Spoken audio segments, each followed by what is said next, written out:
Aujourd'hui, la promesse républicaine qui proclame traiter tous ses enfants de façon égale n'est pas tenue. Cela est particulièrement vrai dans nos académies d'outre-mer. Pour s'en persuader, il suffit d'observer ce qu'il se passe à Mayotte. Des milliers de jeunes non scolarisés, des classes bondées, absence de cantine scolaire, un bâti scolaire délabré, écoles vétustes où l'eau potable fait même défaut. Les académies d'outre-mer ne peuvent pas être les oubliés de la République, ce que nous rappelle d'ailleurs ces jours-ci avec beaucoup de violence la Nouvelle-Calédonie.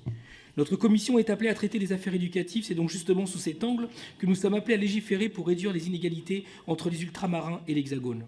Pour rappel, en 2023 encore, les évaluations de niveau montraient des écarts considérables puisque 21,5% des élèves entrant en 6e à La Réunion avaient une maîtrise insuffisante ou fragile du français, 25% à la Martinique, 28,7% en la Guadeloupe, 44,2% en Guyane et 75,4% à Mayotte contre 13,3% au niveau national. Dans une analyse de la situation scolaire dans les académies d'outre-mer, un rapport de la Cour des comptes expliquait en 2020 que si nous devions affirmer une forte revendication à l'égalité de traitement des élèves dans ces territoires, il fallait néanmoins que l'éducation nationale apprenne à y appliquer différemment certains dispositifs scolaires. L'un d'entre eux, sans doute le plus important, étant l'apprentissage du français, car si la France, c'est d'abord la langue française, selon Fernand Braudel, encore faut-il donner à ces jeunes l'opportunité de bien l'apprendre. L'un des outils pour y parvenir est la prise en compte de la langue régionale pratiquée par les jeunes.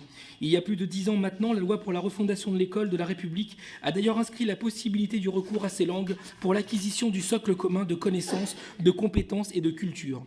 Cela s'est traduit dans le Code de l'éducation par cette formulation « approche pédagogique spécifique ».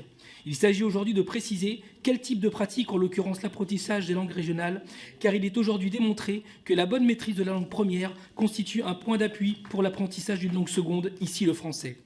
Nous avons dans les ultramarins des enfants qui vivent dans les communautés multilingues, et ce n'est qu'à l'école qu'ils découvrent le français. Ce décalage de connaissances aboutit souvent à des résultats d'apprentissage médiocres, des redoublements et des abandons scolaires. En Polynésie française, les dispositifs de renforcement de l'enseignement des langues polynésiennes dans le premier degré ont donné des résultats très encourageants mais encore insuffisants. En 2023, l'évaluation des CM1 démontrait que les élèves polynésiens étaient 2 fois plus nombreux que dans l'Hexagone à avoir des difficultés de compréhension du français.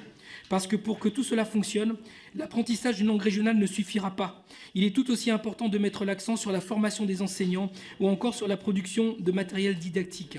Mais surtout, prioritairement, il est indispensable d'améliorer les mobilités sur ces territoires et les conditions de vie de leurs habitants. Nous le savons, en France, l'origine sociale a un impact important sur la réussite scolaire. Or, les ultramarins scolarisent un nombre bien plus important que l'Hexagone d'enfants issus de milieux modestes.